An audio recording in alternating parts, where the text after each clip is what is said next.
they're shocked to find that actually cork is from a bark, from a special type of oak tree. Yeah, that. And from the bark, not the wood itself. Yeah, the bark so you don't itself. have to you don't have to chop down the tree. Right, and they cool see that and they're like, wow, I didn't know that. So it's kind of cool. Sustainable, wow. Yeah. All right, we're only 8 minutes late. Well, welcome to Wilson Creek Winery virtual tasting number 4. And I think it's 4. 4 or 5. 4-ish. A couple of announcements real quick before we get started. I'm just going to kind of drag on and wait for Greg. If he doesn't come in, I'm going to take his seat in a minute. But our next virtual tasting is October 22nd. We're going to have a live cooking demo with Steve, our chef. He's awesome. That's a September date. It's coming soon. And then we're going to kind of throw it to Massey and some of our mixologists down there. We get bored of having the same varietals, specifically in the Champagne. So we make all these concoctions. You all are kind of familiar with them, so we're going to do that. That's going to be fun. Again, we don't have a specific date. We'll probably just throw that together pretty quick. A couple notes. Extended hours are from 5 to 8 on Friday and Saturday. And I was here last weekend both nights, and man, it was just chill. It was so nice. It was beautiful out. Everybody was having a good time. It wasn't so crazy like some of the pre-party times, but we do have tasting during that time as well. So come on out, taste, buy a bottle, buy a pizza, buy some really good pulled pork sandwiches and some tri-tip. We kind of extended the menu there. Burgers, actually. I get my burgers now. So come check that out. That's Friday and Saturday, indefinitely until we can do events again. So, but we are open. We're all outside. Hey, look who came in! It's about time you showed up. Jeez. Kevin, come on in. Come on in. We have an extra guest today. Why don't you come back here, Kevin? Sure. They can see you better back here. Yeah. I've been upstaged by a bird. Okay. Sorry. It's not the finger of Just the bird. pour yourself a glass of wine. This is going to be a little bit probably because that bird is freaking cool. So cheers, guys. I'm going to let them take over. So this is Wolf Winston, and he is one of the birds of prey. He's not actually truly a parrot, right? He's a falcon in the family. He's a hybrid falcon made from 2 varieties of falcons. Okay. Barbary falcon, northern African, and a Gyr falcon. And he's anxious to fly. Yeah. Yeah. And this is Kevin. He's our falconer. So what we do is, as the fruit ripens, the birds want to come in and eat it because it's good organic fruit, and they know good fruit when they see it. You can use nets, you can use all sorts of stuff, but we use birds of prey, and they don't actually kill the birds. They mostly just scare them. Right. So Kevin has trained these birds to sort of circle the flocks of starlings or the grackles or whatever we have and push them out of the vineyard. And there's a reason why they're called bird brains. Once they get it in their head that this is a dangerous place to live, they stop coming here. That's right. So it's a much more ecologically sound way of doing it. Right. And occasionally they get a bird. All the petter people out there don't. It's the most ecologically way you can manage it. But they do occasionally get one. Yeah, and it's pretty cool. Yeah, that's right. He'll chase the flocks. And normally, when I put him up, the flocks leave the grapes within a quarter of a mile when they see his silhouette and his wing beat. And what they do is they try to get into a real tight flock, and they stay above him because if they're below him, that's where they know instinctually that they're vulnerable to attack. But he still goes along the edge of the flock, and he'll grab one occasionally. So very cool. Yeah. I think if I saw that thing circling my car when I got to work, I wouldn't come to work for a few days. Yeah. All right. Well, Kevin needs to get out there and scare some birds. So, Kevin, thank you very much. Wolf, thank you. It's good to see you as always. How many birds are you flying tonight? I'm going to fly 2. 2. Okay. I have this one and another one. His brother from the same clique, Guy Fox. Oh, Guy Fox.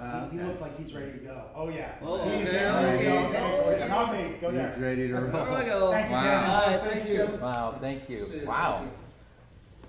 I think there's he left a little present there on the chair. Oh, I hope so. Yeah, on the top of your head, too. We'll get that later. I was just kidding, Kevin. Makeup. All right, folks. So that was a great surprise. Thank you, Greg. We were just complaining that you were late, and all of a sudden you show up with that awesome gift. So you're off the hook now. Good. All right. Good. I was afraid I was missing some wine. So we're going to get started here. We hope you're all having a great day so far. We're going to be going through 5 wines today. I think we went briefly through a couple of these in past virtual tastings, but we're going to really get into them today. And they're really exciting. These are in the Wine Club shipments for the month of August. And so all these wines that we're going to go over today are 30% off for the month. And you guys ready to get started? Uh-huh. You can also buy these wines online, right? They can buy these wines online, and a couple of them are only available to Wine Club members in August, which are the first 2 we're going to go over. But all the rest you could get if you're a Wine Club member or not. So we're going to get started with a wine that's become very popular, especially in the heat of the summer, which is our Rosé of Cabernet. I always mess that up. So we're going to get started with that first. And I know we went over this before, but we're going to get into a little more depth here. And I could sure use a nice cold sip of this right now. Beautiful color. Yeah. All right, Gus, start us off. Okay. So Gus, Cab is not a real common rosé wine. It is not. Why Rosé of Cabernet besides it rhymes?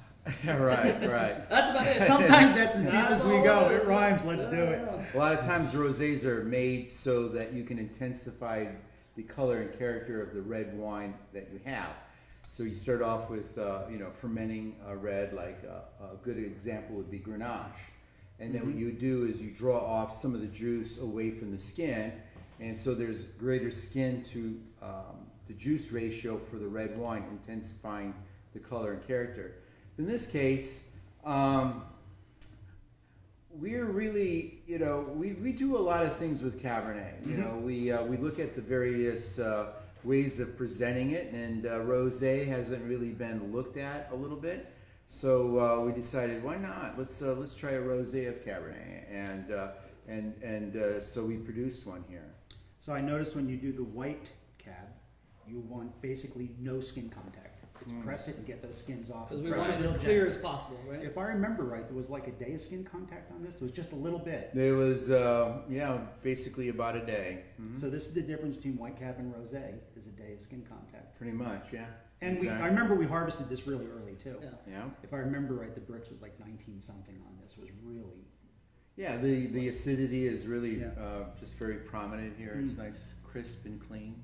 So your goal with this, so I think just to clarify, the white cab that you all know really well is actually a rosé as well. We just don't call it that. Right. And is it fair to say that the idea behind this is a lot different? That it's made to be crisp and refreshing, but still have some real fruit and fruitiness to it. Exactly, and you get a little bit of that skin character to it. There's a little roughness, a little of that tannin on the finish there. And the acidity. The acidity is right kinda there. comes It's through. really crisp and clean. Exactly, nice, light, and refreshing wine. so for something that was picked this young. The aromatics on this are off the charts. Yeah, it's really nice. Yeah, how did you manage that? Sheer luck is Sure. a perfectly fine answer. So did you have dice? Yeah. This has an interesting history. This one, actually, we were fermenting it and in a tank, and it fermented over. And What what does that mean exactly? Yeah, so we had it in a tank, and it foamed over. A lot of the fermentation foam was coming over the top, and Bill came by, and he said, "Hey, I think you've got a problem with that tank." And so we rushed over there, and that is a Bill phenomenon. Anytime anything's like on fire or burning or leaking, you just look up and there comes Bill. It's like, what the hell? It's an Right. instinct. Right. He's like Bill he's thing. like the Falcon, except Right. when stuff Stuff hits goes the wrong. Yeah, fan. well, we raced around and we got it going, and so yeah, it's a very nice, interesting wine. If you like rosés, I think this is really good. A lot of Yeah. strawberry character I think Yeah. comes through this. I think rosés have been around forever, as long as wine has, but it's been really a trendy wine for the past half a decade or something. And one thing that intrigues me about rosés is there's so many different styles of rosé, Yep. and you could go, you could have such a different spectrum of, the extraction and crisp, or a little sweeter, a little more fruity. Like a Provence rosé is just really light and crisp, and which I like a lot, and where this has that crisp too, but has a lot more fruit to it. Yeah. And so This is a lot more of a California style. It is. So there's the Provencian style, which is Grenache and sometimes Pinot, but it's usually Grenache based. And they're austere, they're tannic. Yeah. They're not what people expect when they're used to drinking California rosés. Maybe that's why I like them so much. Yeah, I like them a lot. But if you want something that's just pleasant and soft and easy to drink and aromatic and it's nice on a hot day, I like California style rosés. They're nice. And this is fun. Like I think I get some similar notes than the White Cab on this, even though it's dry and not sweet like the White Cab. Are those strawberry kind of berry notes to it, which aren't typical with Cabernet as a varietal, but when it turns into a rosé, somehow those red berry kind of fruitiness comes out. Contact of skin. So it goes from like a black fruit, like a red Cabernet, to like more of a red strawberry fruit. Yeah. So I have a technical question for all the wine geeks out there who are listening. Picking it this young, Cabernet is classic for having pyrazine, that bell pepper. How did we not get bell pepper in this? I thought this would have some bell pepper, which I'm glad it doesn't. I don't like bell pepper in rosés or in whites. I think it's a dice thing. The dice? No. It just happened. It just we worked itself out. had to work with it. It did have some of that initially. Yes, and it tannin management, and we got it under control. So if you pick the grapes too early, they're not ripe enough, and pyrazines and Cabernet especially is a compound that is the same compound that's in like bell peppers. So it has that like bell pepper, green bell pepper note to it. So that's what they were talking about. Yeah, I mean the classic is a New Zealand Sauvignon Blanc. Yeah. It's supposed to have that. Yeah. So if you like that, but the thing with Cabernet Sauvignon is the berries don't ripen real consistently. You get these little shot green berries in it. And if you're picking it at 19 bricks, you're going to have some green berries in it. Yeah. What he's referring to is if you look at the whole grape bunch, all the grapes on there are not the same ripeness. You'll have some that are really ripe, and then another berry right next to it will be a little on the underripe side. So when we pick off that bunch of grapes and process it, you're getting the fruitiness of the ripe berries, and some of the underripe berries. Where were those hiding, by the way? So that's Don't surprise us today. That's what he's. I don't want to know. So some years when if you can imagine each berry on a grape bunch was started off as a small little white flower, if during the flowering time of that bunch, they all flower at the same time and you have really nice warm weather, not a lot of fog, and just perfect conditions, those flowers will pollinate themselves really rapidly. And so there's going to be more even ripening amongst the berries. However, if you have cooler days or super hot days or foggy days or rainy days, what will happen is those flowers won't pollinate themselves. And maybe this one will, and this will be delayed by 4 or 5 days. And then eventually this pollinates. And so that's the reason why this berry here on the same grape bunch is going to be a little more ripe than the other. So it's not going to happen this year. This year is stellar all the way through. They have even ripening on the vineyards. I think we're going to make some phenomenal wines this year. And I think that's a tribute to you both, that our wines have just been progressively getting better and better every year.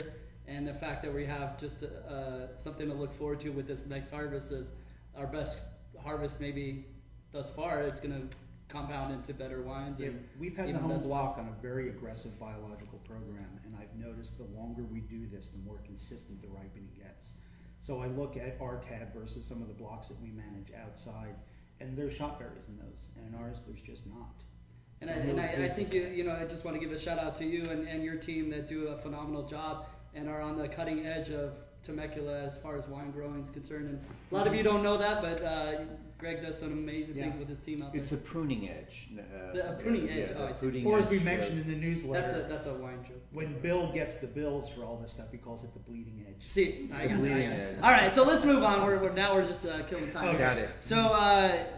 So the Cabernet. There's one thing in here I want to ask you guys. There's a small percentage of Petite Verdot in this, and what does that add or take away from add to the wine? It got blended in there, mostly just to really kind of darken it up a little bit. Okay, give it some color. Just give a little structure, a little more dimension. one thing with rosés is they tend to be like one-dimensional. You know, there's that flavor, and we're trying to do maybe add another layer of flavor. So is that because you don't get as much extraction out of those? That, and then if you just add another grape variety, all of a sudden you It's kind of interesting. layer the flavors. So initially you may have certain flavor profile coming in, but at the finish you get a different. So it adds a little more flavor and complexity and character to Awesome. the wine. So that's a perfect segue, that explanation, into our next wine, which is a brand new wine that's a Wine Club exclusive this month, which is actually an introduction to what we are hoping to be a cult following of the Ecclesia, which is a Cabernet heavy blend. So this is a blend of 4 different grapes. And the main grape varietal in this, about 68%, is or 61% is Cabernet Sauvignon. So it's the majority of it, or over 50%, is Cabernet Sauvignon, and we'll get into the rest here in a minute. So this is the Ecclesia, and Bill's going to tell you what Ecclesia means. Is that what you're going to come in? No, I'm coming to get more wine. But I can. Ecclesia means gatherings, place. And Wilson Creek has always been known as a gathering place. And it takes it back further, prior to the Wilson family getting involved into this crazy venture. Our house that we grew up in was known as the gathering place for a lot of the teenagers and kids growing up in South Pasadena High School. So it was very, kind of came right off the top to, let's call this the gathering wine. And these are grapes gathering together to make a better wine as well. So cheers, y'all. Cheers. Y'all. So our intention with this particular wine and the one after it is to really emulate this wine year over year, but it's going to change a little bit year over year depending on what Greg and Gus could bring in. So we're really excited about the introduction of this wine, the Ecclesia. So Cabernet heavy, and go ahead and start us off, Gus. That's it. So with wine blends, what you're doing is you're looking at, you know, layering the flavors of that particular wine. Just like you were just talking about the rosé a little Yeah, bit, right? exactly. Certain flavors start off and eventually go into the next layer and layer and layer. This one here, the fruit is kind of on the tight side because it just got bottled along with the tannins. So you have almost a nondescript fruity-like character, berry-like character, but with time, they will start opening up, and I think you're going to really pick up the Cabernet character initially, a lot of the berry-like qualities, and then eventually get into something a little bit more earthy. The tannins are very firm here, and so this shows me that this will definitely age up well for the next 4 to 5 years. I really like this. You know, for those who really enjoy red wines, this one is a fun one to look at.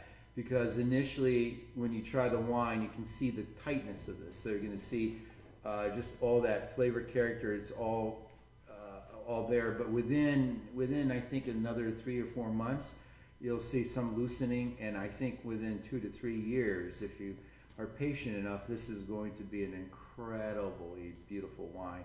The tannin structure is there, and the fruit is where it needs to be, and this will definitely develop. So, for those of you who really enjoy red wine and like to buy cases of it for aging purposes, this is a very good candidate. And it's because the tannins, which come mainly from the skins of the grape, are Correct. preservative, right? So it helps it maintain and hold on. Exactly. before it It's goes almost bad. like the structure. It's the foundation of the wine.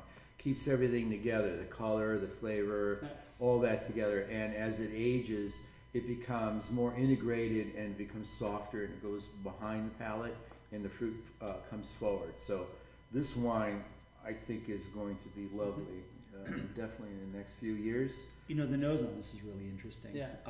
Classic Cabernet Sauvignon. You know, the classic California cabs are Sonoma cabs. It's in there. Yeah, and they have that leather, a little bit of mushroom, earth, but I get leather and tobacco out of this, which I don't often get out of the Temecula cabs. They get a little... So a little cowboy? A little cowboy going on in this. Yeah, there's a little cowboy going on in Who this. you calling a little cowboy? I don't know, leather and tobacco. Not with those boots, you're not. No. Sorry. These are city boots. Those are city boots. Yeah. The thing I get definitely get that tobacco that you were talking about. Yeah. But I just the aromatics of this is really fascinating to me. The one thing I pick up on this quite a bit is like a black licorice. Yep. Right.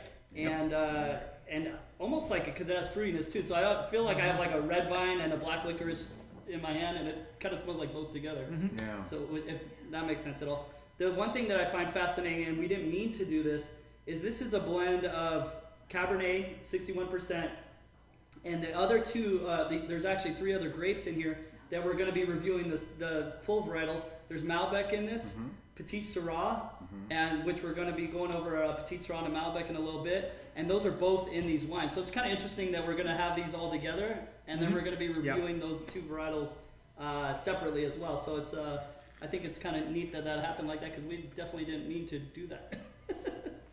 Once again, just dumb luck. I know, the roll of the dice. God, we must be doing something right. So this is a little tight. I think you're absolutely right. This is a little tight right now, but it's going to open up. Swirl it, get oxygen in there to really bring out the flavors in there. It has definitely savory notes as opposed to this fruit bomb, which we're going to try in a second. So here's a challenge for you who come to the winery and to the tasting room. Try this wine and make mental notes of what it's like. And so every time you come by again, try it again and see how it develops. This is a good educational wine if you're starting into wine, especially red wine, to see how it develops. You'll see that the fruitiness will become a little bit more defined, and the tannins will become soft, and there'll be a bigger roundness to this wine. So it's a great little wine to experiment with, and if you come by to the winery often, always give this a little try and see how it develops. And then when it hits its peak, there's only going to be a few cases left, and you'll say, oh, I should have gotten that one 2 or 3 months ago. Exactly. And that happens often. And this, I think, is going to be one of those wines. I think you use the same philosophy for your jokes. Like, so if somebody comes in and you tell them a joke and they don't get it the first time, just keep coming back to the winery. Exactly. And they'll start growing on it. Unfortunately, it doesn't work. For all of you that are real Double Dog lovers too, if you don't know, Double Dog is a blend of half Petite Sirah and half Cabernet. Right. So both of those 2 varietals are in here. So this is a really good kind of a stem kind of relation to that blend, and I think it makes it really interesting. This though, it's a little more subtle. Yeah. Double Dog's a little in your face, hence the name. Because the Petite Sirah kind of pops out a little more. But this is a little more subtle. Yeah. I actually like the subtlety of this. I really like this a lot. I like the way this brings out Cabernet Sauvignon.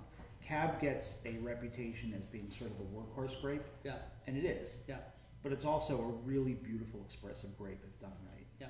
And I think, to your point, the tannins still need to really smooth out a little bit. Yep. But it tastes really, I mean, the fruit is really good on this right now. This is one of those wines, it's good now, it's not so much that it gets better, it just gets different. It evolves. More interesting. Yeah. Sort of like us as we get older. Yeah. Or get drunker. We're getting better or worse. We just get more interesting. Yeah, speak for yourself. Yeah, you do get more interesting. The more I look at you, the more interesting you look. Glass, I'm just like, man, this dude is like really smart. Yeah. A good question was brought up about our blending. Do we do it in a barrel or do we do it in the bottle? Actually, neither. It's done in the lab. So how does that happen? Exactly. The dice. Just give you a kind of just a really general view of it. We always start off with the base wine. In this case, is Cabernet. Okay. So we try the Cabernet and we look at that wine and say, what is it about this Cabernet that we would like to just enhance and bring out a little bit more, right? What characteristic? Do you know going into it that you're going to, like we knew we were going to make a blend, right? I just knew we were going to make a blend, and I go, all right, Cabernet, we're looking at the different variations, the different ways of looking and expressing Cabernet. We've got white cab, and we've got, the Cab Zin blend, and we do all kinds of fun stuff with it. And so I was looking at another way of expressing it. So how do I go about doing this? And with this one, kind of went a little bit different. We're making wines that are very approachable right off the bat. Okay.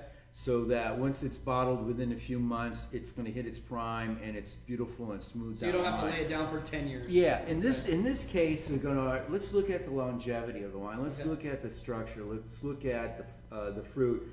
But more importantly, let's see how we can take the Cabernet and layer the fruitiness of Cabernet and layer in more earthier notes and the minerality that's typical of Temecula. but it also express it in a way where we can see what it's like when we age it out a little bit. Perfect. So that was the way we did it. We did it in the lab, in the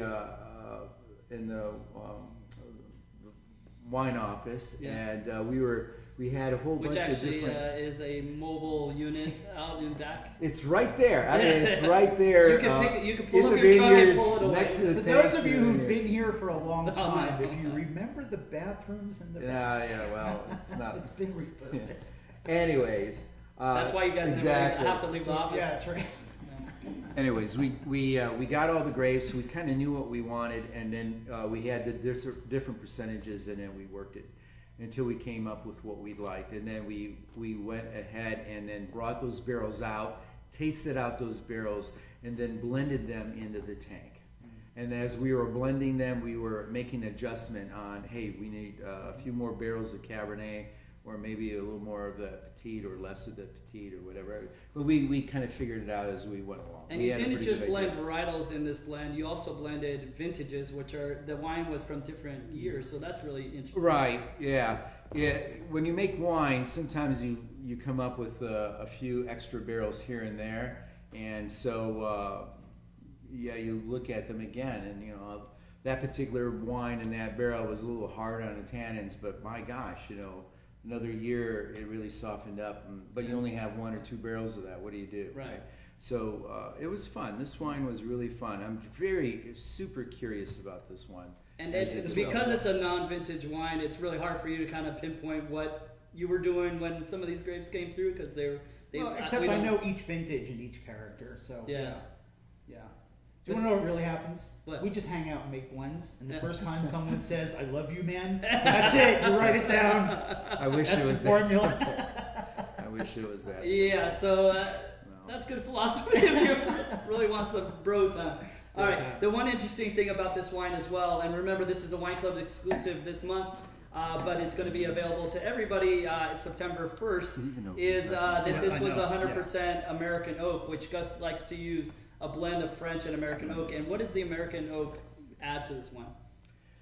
I think it has kind of like more of that earthier, more of that spicy. Spice and vanilla. Yeah, spice and, like Spicy, baking spices. Yeah, baking earthier spices, yeah. spiciness, maybe a little more smoky character. There you go. Whereas We're, the French is just like, "I will see you in 5 years." Yeah, I'm going to be subtle and polite about it. Yes. Or is that English? Yeah. Yeah, but the French adds a different, I think, softer tannins, where the American is a little bit more harder tannins, and it's just basically how the barrels have been treated. Perfect. But yeah, this is a nice wine. All right, so some of you, Bill wants some more wine, or you want Time to for say the new something? wine. On to the All right, next. so this is Bill's new favorite wine. Yeah, this one's. We're really gonna nice. move on to the powerful Tank 15, and this is the other Wine Club exclusive in the month of August. It's a Zinfandel, and we're gonna go through it right now. A lot of you have asked since our first virtual tasting, when is Gus gonna get really lively and is that the word they use? Lively? When are you guys gonna start really drinking again? And if you're waiting for it, it's gonna happen right after this, because this is 16.4% alcohol. And if you're going to see a change in this virtual tasting, it's going to happen right after we drink this. Which is why we don't need masks at 16.4%. It's Corona. It's COVID Corona safe. proof. Yeah. Just while he's pouring the name Tank 15, what's that all about? Is a decade ago we made a Zinfandel that was fabulous, and it was so good that the staff, we get to share a glass of wine at the end of the shift, and they were sneaking over to the lab, taking glasses from the tank and coming over and go, "I got tank 15, I got tank 15," and then they'd go over there and they bring a carafe over for everybody to share, and they're like, "Oh my God, you got to go to tank 15, you got to get tank 15." And so when we made this Zinfandel, I go, well, we got to call this Tank 15 Zin. It just was kind of a slam dunk with that story. So we're bringing that back up, and we're still arm wrestling whether it's going to be a Tank 15 Zin every year, or if it's going to be a Tank 15 Cab or Tank 15 Petite Sirah, that it's the best Petite Sirah we've ever made, or it's the best of that vintage. I like So that's kind of what we're arm wrestling right now. We'll let you know. We got many months and years to figure it out. And so again, cheers to you guys. Cheers.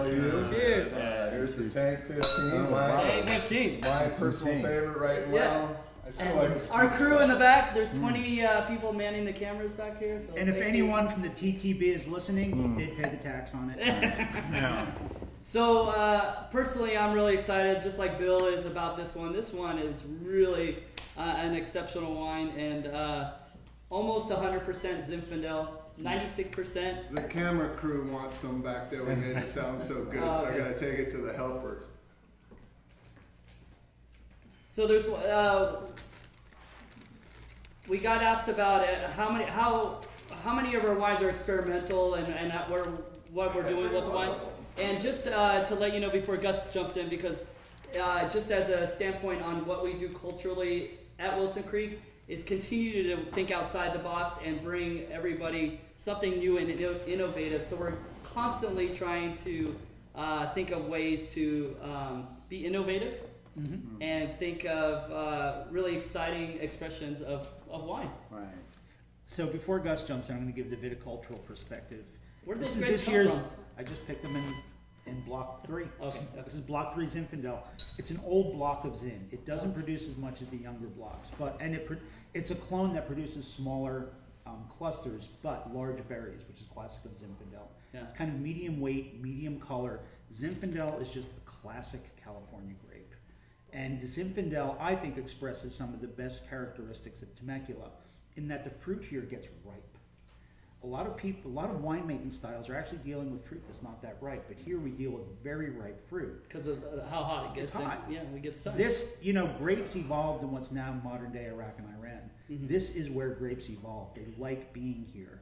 I actually really like that Southern California style of winemaking because the fruit expresses the complexity of being really ripe. Yeah.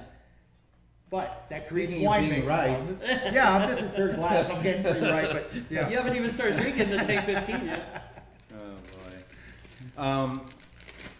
All the wines that are made here at Wilson Creek, we have protocols on all of them. So we follow them fairly closely. But it's kind of like parenting. I guess that's a good way of putting it. You got a couple of kids, right? The way you parent one child is a little bit different than the other. They're both your kids, right? You can see this kid has just an interest in art and whatever. So what you do is you encourage that kid to paint and draw and whatever. And this one's more into sports, so you put him in sports. Wine's the same way. We do have our protocols and we develop the wine, but as the wine is developing, it almost kind of tells you where it wants to go, and you encourage it that direction. Some of them are more fruity, some are more earthy, and so we encourage that a little bit. We also taste the grapes prior to actually picking them and harvest. And as we are tasting the grape itself, we unlock a couple of its potentials, and so we encourage it to go that way. So what do? Well, we manipulate the fermentation temperature so that those flavor profiles become more prominent. We may change the yeast that we use, or how long we ferment, or how slowly we ferment. To make those characteristics that it already has come out. Exactly. And so we can manipulate the fermentation and the storage and the barreling to a way to encourage certain characteristics of that wine and maybe discourage others. And so that's the fine-tuning of winemaking. So it's almost like grandma's recipe, so you do a pinch of that or whatever. So we do follow the recipe to a certain point, but we also have the freedom to express what the grape is wanting to be. And That's so, amazing. So we do it that way. Exactly. I'm a little jealous at this point because Greg has a craft in growing the grapes. You definitely have a craft in creating the wine, and I just drink the stuff. Yeah, but I love that. I love the child analogy.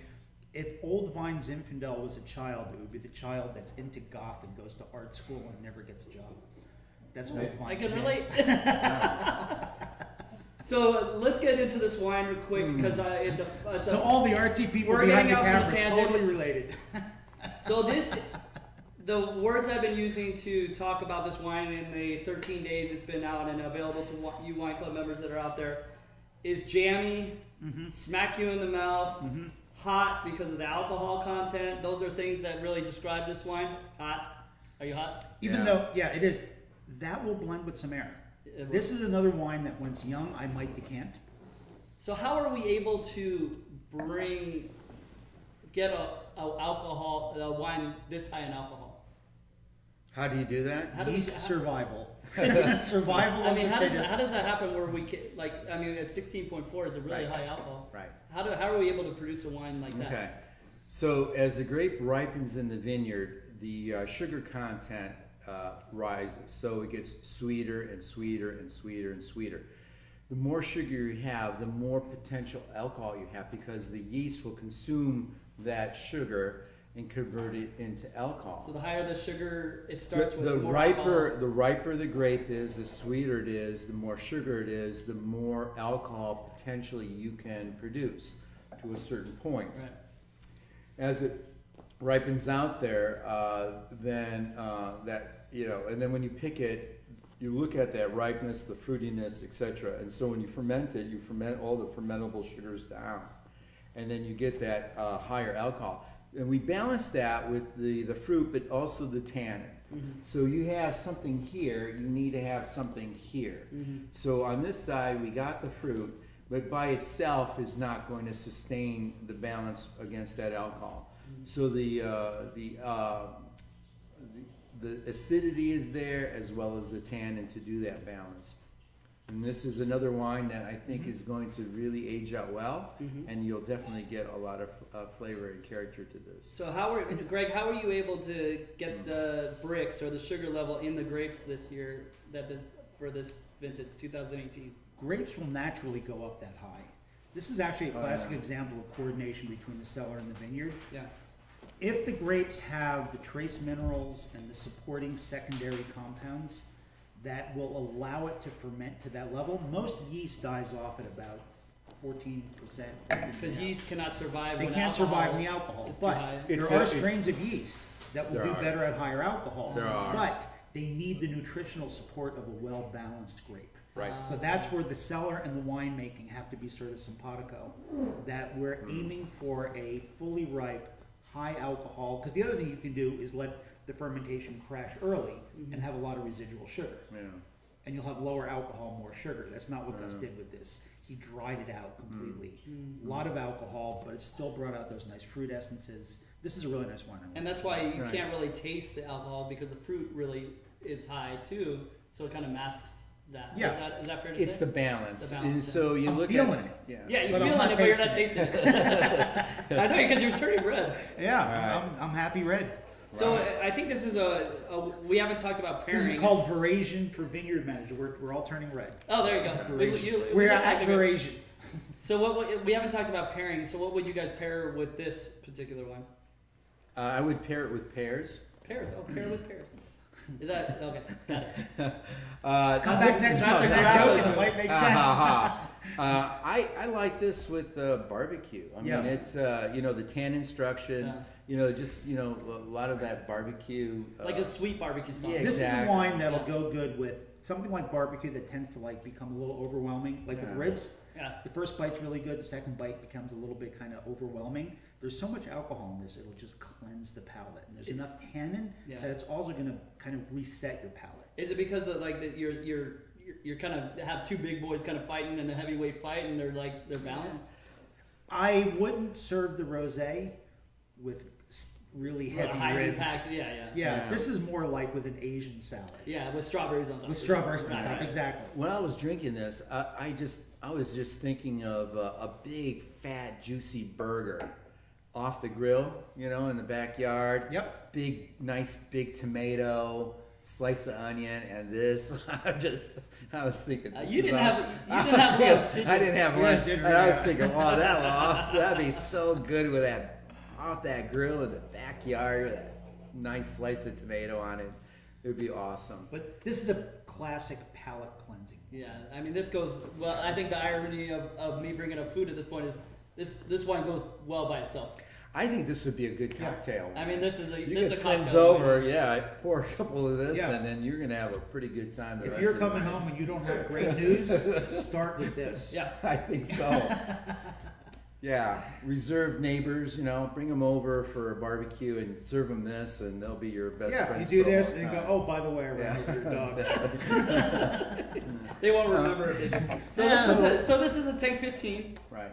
I'd like to answer a question that was asked, and that is about our vineyard. And the oldest block that we have is the Cabernet. So when you come into Wilson Creek and you're in that big, nice courtyard, and you're going into the restaurant to have a meal or whatever, and you'll see right behind here is all the grapes that are growing there. That's our Cabernet Sauvignon. That was planted in 1970. That's the oldest block that we have at Wilson It's older Creek. than me. 1970 was when it was planted, and that was the Davis planting, right? Correct. Right. So back in the late 60s, UC Davis came out here to do an agricultural study to find out what can grow well here so that they can sell large chunks of land for agricultural purposes. So they planted grapes, they planted citrus, avocado, etc., etc. So one of the experimental... Breadfruit, all sorts of stuff. Yeah, breadfruit. Well, so one of those experimental blocks is still in existence today. There are some This of them was still actually out. post-experimental. This They is did the a experiment. This was one of the 68. first commercials. 68, this Yeah. is the 70. Right. So this is in that era, right. So this is one of the oldest that we have in our But by vineyard. California standards, this is an old block. Correct. So is the Zinfandel block. Correct. So we have a couple of really old blocks of wine. So I get asked a lot about old vine Zin and what the what that the big is deal and is. why it's cool and why do people wineries commercialize that? So if you don't mechanize your vineyard, you do hand pruning, kind of everything that we do, you take care of it, you can get 100 years out of a vineyard. After about 20, 25 years, you get a different characteristic. The roots have sort of explored the soil to the point where they developed a symbiotic relationship with the soil. And you get lower yields, but much more complexity. It's sort of like us. Yeah. Youthful is kind of beautiful and fruity and productive. Impactful And all that stuff. As you get older, you get a little more kind of Crusty, brooding and tannicky. crusty and tannicky. and grandpa jokes. But damn interesting. Yeah. Right. Yeah. Wise. Gnarly. It's Gnarly. gnarly. It's interesting. Yeah, One of the gnarly. descriptors of old vines is wisdom. Hmm. Is this wine is wise? It has wisdom. It just kind of feels like that. It has this unique, complex balance. That's really interesting. Yeah. Yeah. And asked that I a love lot. these old vines. Yeah, I mean, they're just beautiful. You can't walk through that vineyard with those old vines and not feel like you're just walking through a family history. That's really interesting. Yeah, I love the old vines. Cool. Young ones are cool too, but I love the old ones. Yeah, there's something to be said about the youth. Yeah, Right. not much. As opposed to We're live. No, I'm just Oh, kidding. Right. whoops. Edit. No, I'm just kidding. So Tank 15. right. I think this is a crowd favorite right now. Yep. One thing I just want to point out, people ask a lot about the tiers or of when you swirl the wine around the glass, and that's usually an indicator of one of two things. It's not an indicator of if the wine is good or bad, but it could tell you how much sugar is in the wine, if it's slow moving and running down and the tiers are really large, or high alcohol. And you can see that the tiers are large on this wine, and that there's no sugar in it, hardly any sugar. Right. But there is a lot of alcohol. So It's a sign of alcohol. it is a sign of alcohol. Going from this wine to any wine is going to be a challenge. Do we have any questions? You want me to say it? Please post your questions too as we're going through this. We are past the Tank 15, so we're going to be a little more joking and a little less serious. So, but send us your questions anyway. We're happy to answer them, especially for these two guys. I couldn't dump bucket this. It's No. just too nice. I don't think I've dumped any. You haven't. You're on a roll. I kind of joke that we even have dump buckets at Wilson Creek Winery because I don't see them used very often. No. Do you? No. Okay. All right. So the next wine, which is in our reserve club, but it's available to all wine club members this month and available to the public because we released it a couple months ago, is our 2017 Reserve Malbec. All right. Just pour that in mine. You wanted this one? I want to see how that one comes up. So. All right. So this is a 2017 Reserve Malbec. So Malbec is often thought of as a wine from Argentina. Yeah. A lot of it in Argentina was brought to Argentina, what, probably 60-something years ago? I don't know when, but yeah. It's actually predominantly a European wine. I think it's really found its home in California.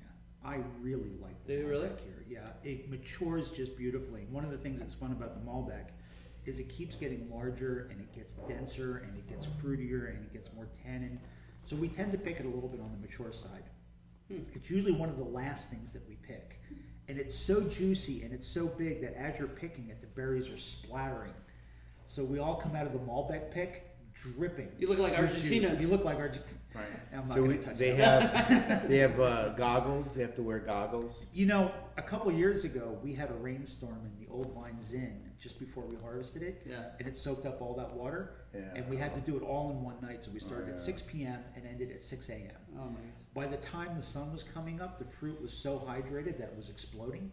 And I had to get goggles for the entire crew because it just kept squirting everyone. Is The Malbec's not quite that bad. And we deficit irrigate a little bit just before harvest. Does that make it more risky? I mean, obviously a broken grape you can't use. So does that? No, they're just really ripe. Right. They just, it's called turgid pressure. They just get so ripe that they explode. There's actually potentially a storm coming in, and it's only going to rain in the mountains, I hope. But if it rains here, no time off for Pedro and the crew and I. Right. It's 7 days. Rain a week. at this time of the year is It's- devastating. yeah. Can be devastating. Yep. Because of mold, right? Because of something called sour rot. And the It's- heat it's and the a water. mold bacterial combination. Even though, once again, I mean, not to keep pushing this whole biological thing, but the more I get the vineyards on a biological program, Mhm. this year I had almost no powdery mildew. I'm having less than 1/2 of 1% loss in powdery mildew. And in my outside blocks, I'm looking at an 8 to 10% loss. That's great. Yeah. Yeah. So we could bring more grapes and wine to everybody out And there. we're just not using chemicals anymore. Yeah. Instead of using chemicals, I'm using nutrients. Anyway, back to the wine. Back to the wine. So Malbec, tell us about this Malbec.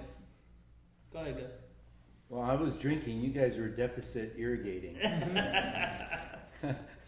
You were fully Now irrigating. I You're fully was irrigating. Yeah, irrigating. you're irrigating You guys your are liver.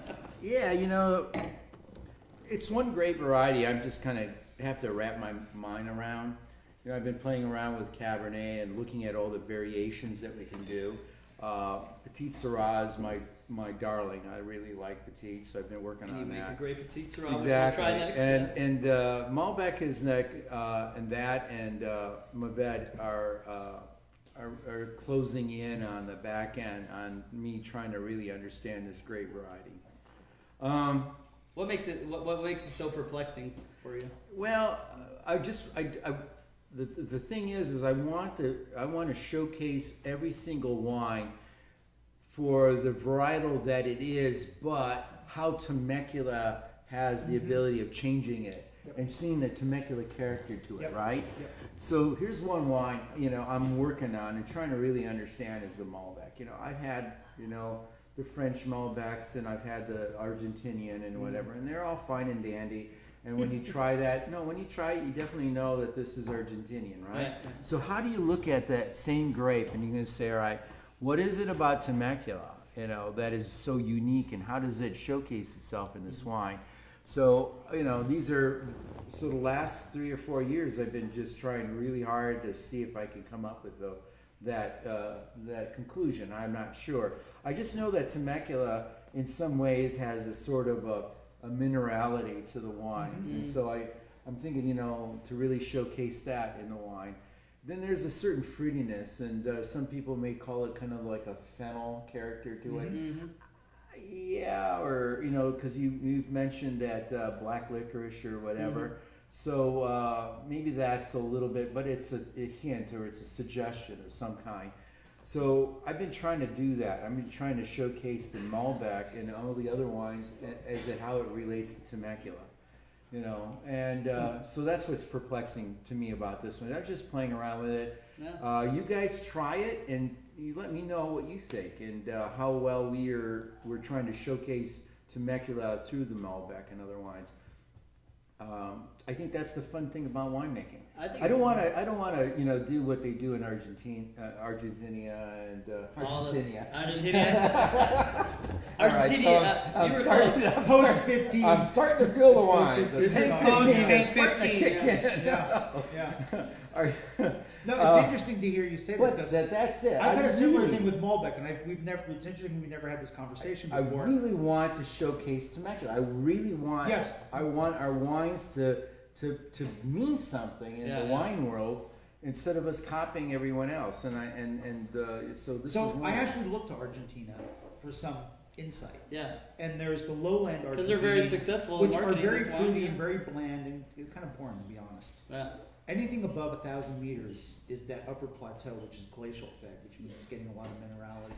So in the Malbec block, whenever I'm adding minerals, I always double it in the Malbec block because it likes minerals. Minerals really help it hold on to that fruity quality, but still it has some of that, you know, that minerality zing to it that I don't want to lose in the heat. Because Malbec likes the heat, but it can burn itself out a little bit. And the way you avoid that is by making sure it has plenty of trace minerals. And a little sunscreen. Yeah. Yes. Yeah, and actually I sometimes add a little calamite clay as sunscreen when it's really hot. I'll put some sunscreen. Oh. How long? This is a good question. All right, we have a question here from. How long does it take to develop your palate to pick up these various notes? One Saturday night it took me. It did. No, just kidding. All right. So I teach winemaking at San Diego State and also Mount San Jacinto. And one of the first days of the class, I give them their assignment for life.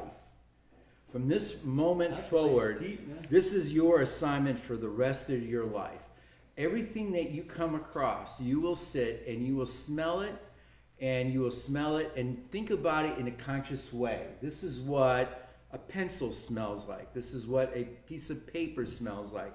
You do it consciously. This is, you know, this is what leather smells like. You do it consciously. You're doing it all the time. So later, when you're applying that principle, what you've done is you've consciously worked on your muscles, your, you know, the smelling muscles in your palate to identify things. Because you're closing your eyes, and this is what leather smells like. Go to the grocery store, pick up orange, smell that orange or that avocado. Do it consciously, because then when you're actually applying it to wine or food, it becomes so easy and second nature, because you've got this card catalog already in your brain, and you would be surprised on how quickly you pick up flavors and aromas that you were not able to do that because you did it consciously. Yeah. But you have to do it every single day. You got to go out there and you pick up things. You know, my wife hates it because, you know, I'm picking up fruit and vegetables in the grocery. It's so embarrassing, I would imagine. Not so much now with COVID, but you know, I would grab stuff and he goes, please put that rutabaga down. I had the produce guy at Barron's go, are you a winemaker? And they're like, we're smelling everything. You smell everything. Guys. Yeah. So now all the wine, all Exactly. the smells are filtered because you have the It's mask all, on. yeah, exactly. Yeah. Pencil shavings. Yeah. Various things like But it's a great smell. point. Yes. It's not That's that how you people do it. need to learn how to smell. They need to learn how to identify and characterize what they're smelling. It's there. Yeah. It's there, but it's not something you consciously worked in developing. And when you consciously work and develop, you get it. Yeah. We do that with our vision. You know, we have the ability through our sight to look at, and you can tell texture. You can see this different shades and whatever, because we have been consciously programming ourselves to look at those small, minute things. But we've neglected to do that with our sense of smell. And I think that's especially connected to now taste. where we're such reactionary, in a society that's so reactionary, and it needs such stimulus, we don't slow down. You have to slow down. You have to slow down. You have and that's to what slow makes wine down, so. and you have to consciously. So this do might it. be the first time that you two guys are esoteric and I'm going to be practical. Oh, Yeah. So here's the okay. practical. Here it comes. There's a great book called Wine Folly. Yeah. To me, it's the most accessible, but it's technically accurate to a sharp point. It's You just got a that great- for me for my birthday, so thank you for that. Yeah, you're welcome. Yeah, the new version, I would highly recommend the book. It's called Wine Folly. It gives you the flavor profiles and it gives you really good direction on how to develop that palate. But that's a great question. This is the Zen. See how it's opening up. Yeah. So Yeah. one thing I want to point out about Malbec in my observation is the tannic structure. So I think that with Cabernet, Cabernet is a crowd favorite because it's very precise in its tannic structure. It's very identifiable and approachable, where Malbec has kind of this blotchy kind of tannic structure. And they're very similar grapes. They both come from Bordeaux, France, and they have a lot of similarities, but in the tannic structure, I see a lot of difference in the tannic structure. And then also, I also get a lot of, with Malbec, different than other grapes, I get a different nose than in the flavor of the wine a lot of times. So I get a lot more fruit and sweetness, where when I taste the Malbec, it's a lot more dry and more tannic, structure to it, right? So the question, and I think this wine does that. There was a question that came out: how long can you age Malbec? Okay. Yeah, in my house, I'd say about 3 days. Oh, that's pretty old, yeah. Yeah, because I buy it. I think within 3 days it's gone. I don't know. But you're a whiskey drinker. That's a hard question to answer because aging it's a personal thing. But what you do is when you buy a wine and you think you're going to like it, what you do is you taste it, and you could divide it into 2 parts. It's the fruit and the tannin. So the fruit is that fruity type structure to it, like peaches, pears, and apricots, and blackberries, and whatever. Sometimes it's so nondescript. You just say it's a fruity wine. You don't really know what it is. Then tannin, which is that unsweetened iced tea like character. That grit. That gritty, that drying, that hardness or roughness. That's tannin. Between the two, that's where your aging comes in. To age the wine, what you're trying to do is you're trying to break up that nondescript fruitiness so that it spreads out, and you'll be able to pick blackberry and all those different flavors because it opens up. And the tannin, it may be initially very prominent, but with time drops down. And you go into, when did you buy it, how did you age it, and all these things. So aging is a very difficult thing to really answer because there's really no set answer. All you have to do is trust us and come to the winery. Listen to this guy. Yeah. And this guy. Come to the winery Don't and listen listen to what we say. But that's the beauty of coming out to wine tastings, is because you can taste that wine out and see how it develops. I think the intriguing thing to me is that this, wine has this bell-shaped curve like anything that lives. And to be able, like Gus has said so many times, is to be able to taste it at different times of its lifeline and appreciate that time that it's at in its bell shape, in its lifeline. Yeah. I do want to mention there's a visual clue to how wine is going to age. And that's when we're doing this and we stretch it out, what we're looking at is called the meniscus. It's that little interface between the edge of the glass and the wine. Be careful, don't do it over a white carpet. Yeah. Or your kids. No. Or your kids. If you or see tank 15's in. the color of the meniscus, if it gets kind of brick red, it means that it's oxidizing and those tannins have burnt out. So it's like a lighter purple. If you see a very clear line and a very clear color difference and it has more of a garnet color, that means it's young and it has a lot of capacity left. So deep fruit, young, faded fruit. Old. Yeah, so something like a Cinsault, which doesn't have a lot of tannins, isn't going to age particularly well. Something like a Malbec that has a lot of tannins. So if you look at this right now, I'm seeing a very thin meniscus with very definitive color difference. This wine will age well. Right. Yeah. So there's a visual clue. I think. Speaking of aging well, we're going to move on to our last wine of the evening, which is our famous Petite Sirah. Oh. One varietal. Thank you. Ladies and Petite gentlemen, Sirah, everybody. Petite Sirah has entered the room.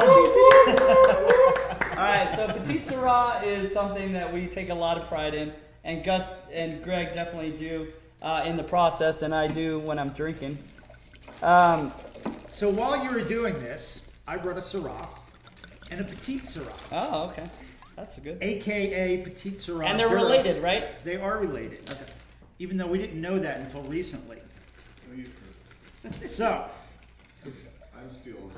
this. You dropped the bearing. Yes, I know. That'll stay in the carpet too. Syrah. Petite Sirah. They actually look pretty similar. You can see why they call Petite Sirah the small Syrah.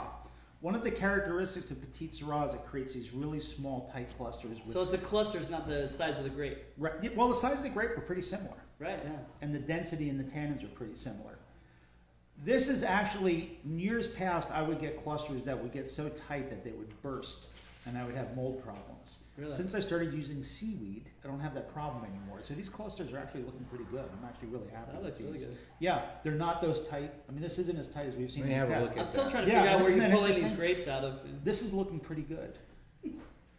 As opposed to Syrah, which just has wings and it's big Yeah, and it's so clustery and beautiful.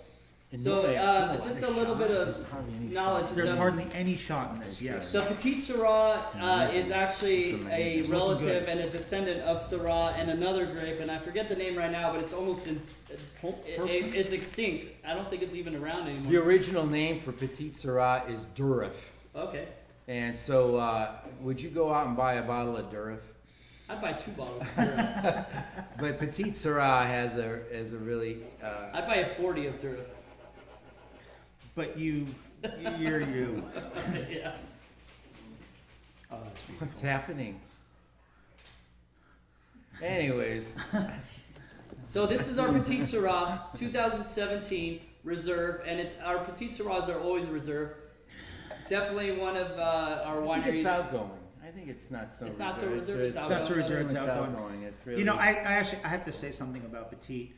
There's wines, there's grapes that find their home. Yeah. And I think Petite has found its home in Temecula. You know, Gus and I often go to seminars and whatever where there's other winemakers, Yeah. and you're expected to bring a case of what you think reflects the region the best. Right. And consistently, I bring the Petite Sirah, Is that and right? consistently, it blows the doors off of everything that's there. People go, "This is Temecula. This is amazing." Yeah. So I just really like Petite. It's a very challenging grape to grow. Yeah. It's high maintenance. Is it? Yes, but like most beautiful, incredible, wonderful things, they're high maintenance. Thank so you. Thank just you. put up with it. Yeah. Thank you. But Petite I'm not gonna Sirah say I love you, man. after this class. After the class. So, but Petite Sirah doesn't really even have a home, does it? I mean, if you think of Petite Sirah, where is its? I mean, California. It's the not home. California, but I think it's found its new home in California. Yeah, that's what I mean. I mean, but you can't really identify it like Malbec, Argentina, and Bordeaux. Petite Yeah. Sirah, where do you? The tie it only into? other Petites I've seen that hold the candle to Temecula are some of the Central Coast south-facing slopes that have cool mornings but really hot afternoons. Okay. Aside from that, I think Temecula just rocks the Casbah. Right. And I think it's an Petite. opportunity for us to really identify this grape. Yeah. So what would you say about Petite Sirah and making the wine? Yes. I like making it. Do you? Yeah, it's one of my favorites. After Greg does all the hard work, you just like have fun I making it. enjoy making it. Well, it's yeah. wonderful when you get it in. It just bleeds color everywhere, and it Exactly. stains everything. Does it? And yeah, it's just a beautiful grape. Yeah. When I did wine judging, there was various competitions. At the end of the competition, all the judges would kind of meet and we talk around and whatever. And as people are talking, they're laughing. You look at their teeth, and you knew right away those are the ones that judged Petite Sirah.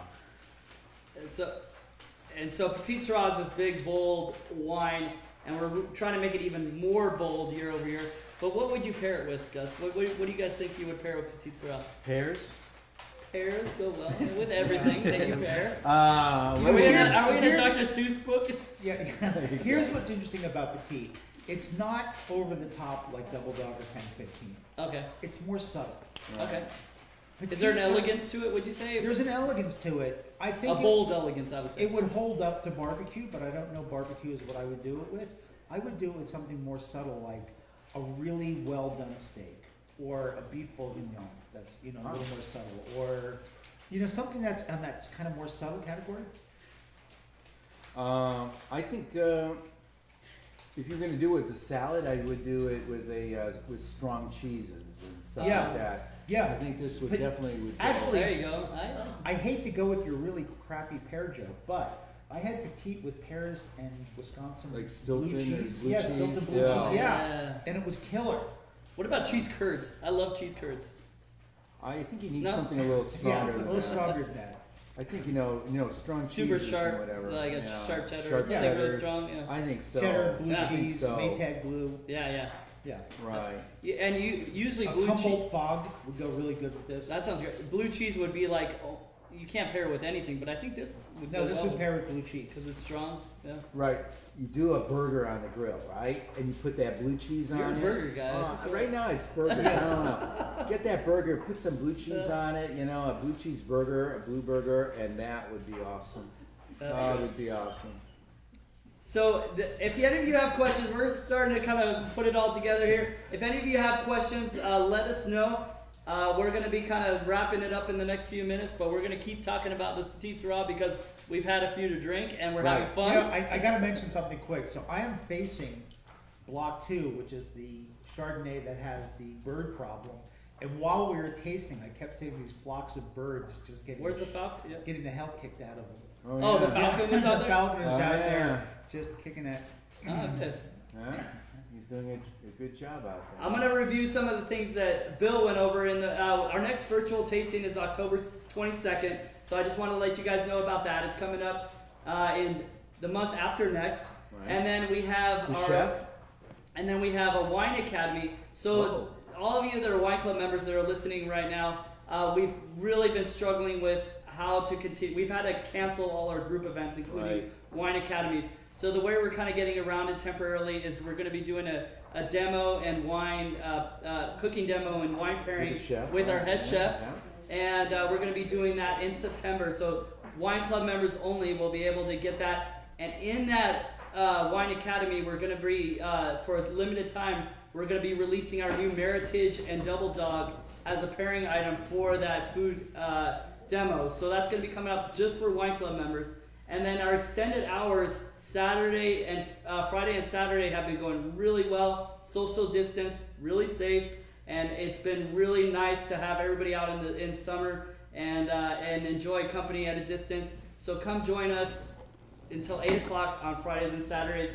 And then we want to thank you all our wine club members and everybody, but our wine club members have been so loyal during this time when things are different and changing all the time. Cheers. And Thank we you. really appreciate you. Yeah. And if you're not a wine club member, now's the perfect time to join. We have so many great things going on, and we're just continuing to add value in different ways to the wine club membership. So join us now.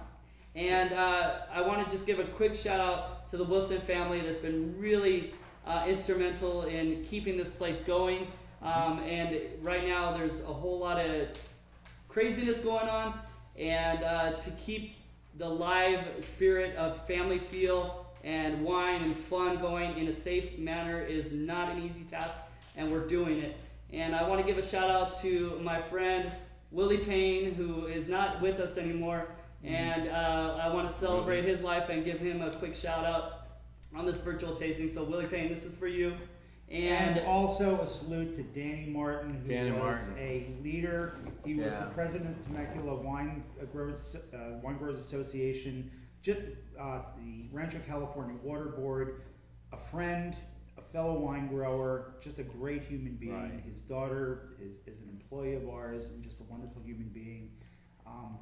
Danny, wherever you are, cheers. Cheers. So have a great night, everybody. Thank you for Thank joining you. in. And Ryan, a shout out to you that you got out 14 totally coherent sentences in a row. I could have never done that after that. After that 15 was in, really yeah. I'm a trained professional. You are. Cheers, everybody. Cheers, everyone.